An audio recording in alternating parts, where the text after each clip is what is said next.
BJP नेताओं के सारे दावे फेल। कल सुबह 11 बजे भोपाल में कांग्रेस के हो जाएंगे दीपक जोशी। बीजेपी संगठन ने नाराज दीपक जोशी पिता का फोटो लेकर पहुंचे भोपाल। आखिर कल दीपक जोशी कांग्रेस के हो जाएंगे। दीपक जोशी कांग्रेस में जाकर कितना उजाला करेंगे ये देखना होगा, लेकिन पिता स्वर्गीय कैलाश जोशी जो जनसंघ से राजनीति की शुरुआत कर मुख्यमंत्री तक का सफर ये कर चुके थे, उनका दीपक बीजेपी के लिए मुसीबत जरूर खड़ी करने वाला है। यही कारण है कि उन्हें लगातार मनाया जा रहा था। गुरुवार रात तक उन्हें राज्यसभा भेजने का लालच तक दिया गया, लेकिन संगठन से नाराज दीपक नहीं माने और कल यानी 6 मई को कांग्रेस में शामिल हो रहे हैं। वे सुबह खेड़ापति हनुमान के दर्शन कर 11 बजे भोपाल में पूर्व मुख्यमंत्री कमलनाथ उन्हें पार्टी में शामिल करेंगे। दीपक जोशी पिता कैलाश जोशी का फोटो लेकर भोपाल जाएंगे और कांग्रेस की सदस्यता लेंगे। इसके साथ ही दीपक का विधानसभा टिकट भी पक्का हो जाएगा। हालांकि दीपक जोशी ने चुनाव टिकट को लेकर पत्ते नहीं खोले हैं, लेकिन वो ये जरूर बोले हैं कि कमलनाथ जी जैसा आदेश करेंगे वैसा करूंगा, और वो बोले तो मैं मुख्यमंत्री शिवराज सिंह चौहान के सामने बुधनी से भी चुनाव लड़ लूंगा। दीपक का ये आत्मविश्वास दिखाता है कि कार्यकर्ताओं को देवतुल्य कहने वाली बीजेपी के अंदर देवताओं की स्थिति क्या है। यही हाल इंदौर में भी है, देवतुल्य कार्यकर्ताओं का है। वर्तमान कार्यकारिणी में उन अनुभवहीन लोगों को जिम्मेदारी मिली हुई जो कभी आर्ट एंड कॉमर्स कॉलेज में NSUI की राजनीति करते थे। उन्हें भाजपा की नीति रीत का क्या ज्ञान होगा। वर्तमान कार्यकारिणी पर ही सबसे ज्यादा बाग बीजेपी पर लगे हैं। नगर अध्यक्ष गौरव रणधीवे ने जिन्हें जिम्मेदारी दी उसमें प्रीतम पाल, रेहान शेख जैसे कई नेताओं पर दुष्कर्म जैसे गंभीर मामले दर्ज हुए, तो कुछ हत्या जैसे आरोपों में जेल में है। वहीं कुछ भूमाफिया भी संरक्षण बन बैठे और गैंगस्टर के साथ सार्वजनिक जगहों पर नजर आने लगे। अध्यक्ष गौरव रणधीवे को गैंगस्टर से इतना याराना जागा कि उन्होंने निगम चुनाव में टिकट तक दे दिया, लेकिन जब विरोध हुआ तो टिकट बदलना पड़ा। ऐसे में देवतुल्य कार्यकर्ताओं का सबसे बड़ी पार्टी से दूर होना लाजमी है। इन सब का परिणाम बीजेपी को अब चुनाव में उठाना पड़ सकता है।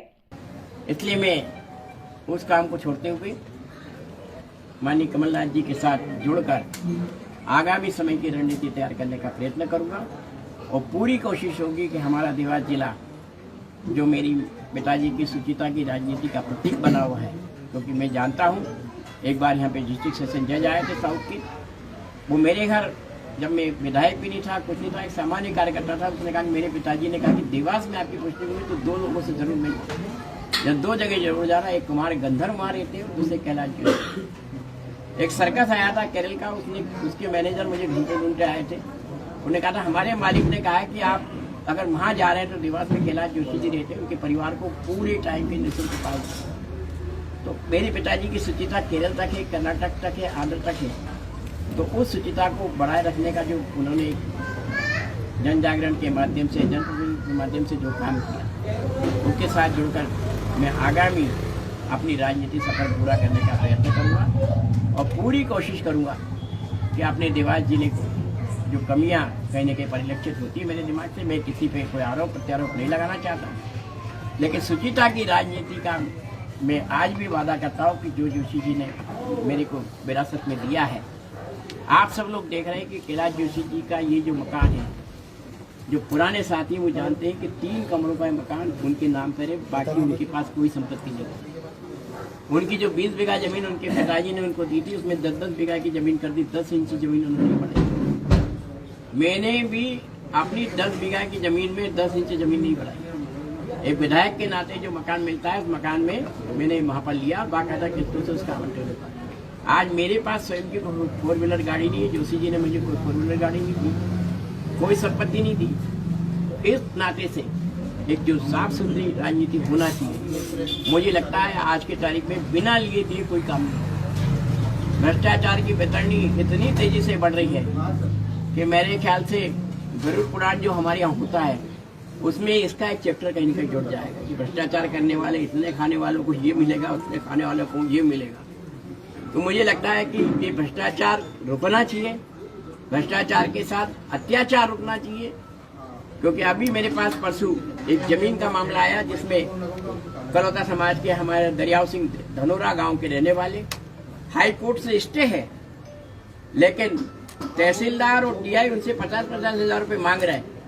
वो मांग के कह रहे कि तुम 50,000 रुपये दे देगा तो तेरा कर देंगे, नहीं तो हमको सामने वाले पैसा दे रहा उसके नाम कर, उसके नाम उसको जबरदस्ती जाके कब्जा दिलवाते। एक बुढ़ा आदमी जो 60-65 रहे, मैं तो उनको सारी कहता आया, उन्होंने मुझे राजनीति सिखाई थी। उनके कुछ साथियों के साथ मैं कल कांग्रेस के माननीय अध्यक्ष कमलनाथ जी के घर पर अपने पिता के फोटो को लेकर जाऊंगा, क्योंकि पिता मेरे हैं, पार्टी के नीति सिद्धांत को बनाने वाले जरूर हैं, लेकिन उनके पुत्र होने के नाते मेरे सबसे नज़दीक है, और मैं इस नाते से उनके उस चित्र को लेकर कमलनाथ जी तक जाकर यही निवेदन करूंगा कि आप इस चित्र की मर्यादा को बनाए रखने के लिए अपनी पार्टी में इस चीज़ को सम्मिलित करते हुए मुझे अपना स्थान देने का प्रयत्न करें।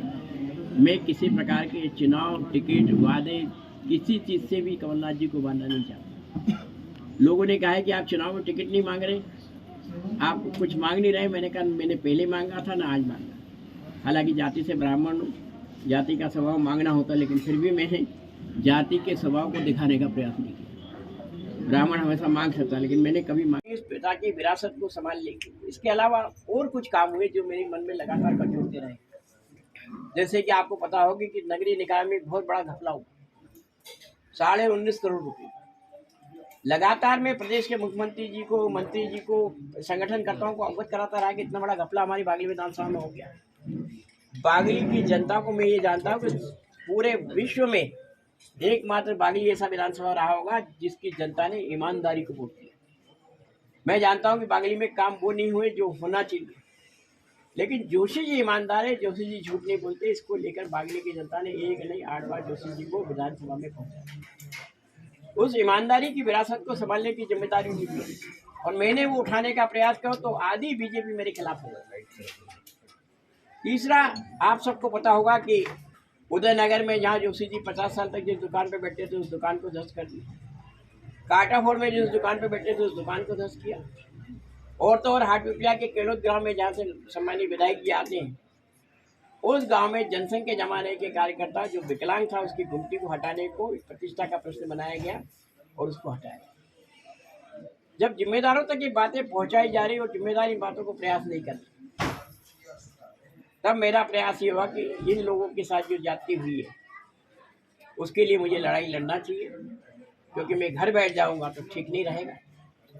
बाद में मुझे लगा कि पार्टी के सब लोगों ने मुझे बुलाने का प्रयास किया, लेकिन मुझे लगा कि अब वो स्थिति नहीं है जिसमें मैं वापस लौटूं। इसलिए मैं कल 11 बजे के आसपास भोपाल में माननीय कमलनाथ जी के बंगले के समीप एक जगह, जो कि प्रतीकात्मक रूप से हम काम करते आए हैं। आपने देखा होगा कि मैं कभी पोस्टर, बैनर, झंडा, डंडा इनकी पॉलिटिक्स में नहीं रहा हूँ। इसी कारण से हम वहाँ पर कुछ हमारे साथी जो आदिवासी हमारे पुराने हैं, बंजारे हमारे पुराने हैं, जो हम लोगों के निरंतर साथ देने वाले लोग हैं, प्रतीक के तौर पे वो कुछ लोग, और भोपाल के मेरे कुछ मित्र, क्योंकि मैं भोपाल में बड़ा हुआ हूँ। सम्मानीय आरिफ अकील मेरे राजनीति में उस्ताद रहे, मैं तो उनको उस्ताद ही कहता आया, उन्होंने मुझे राजनीति सिखाई थी।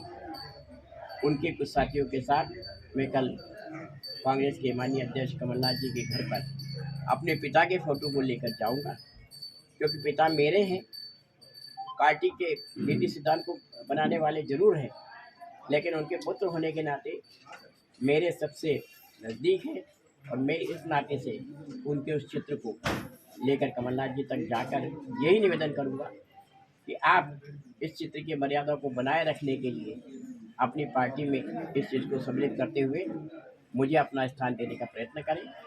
मैं किसी प्रकार के चुनाव, टिकट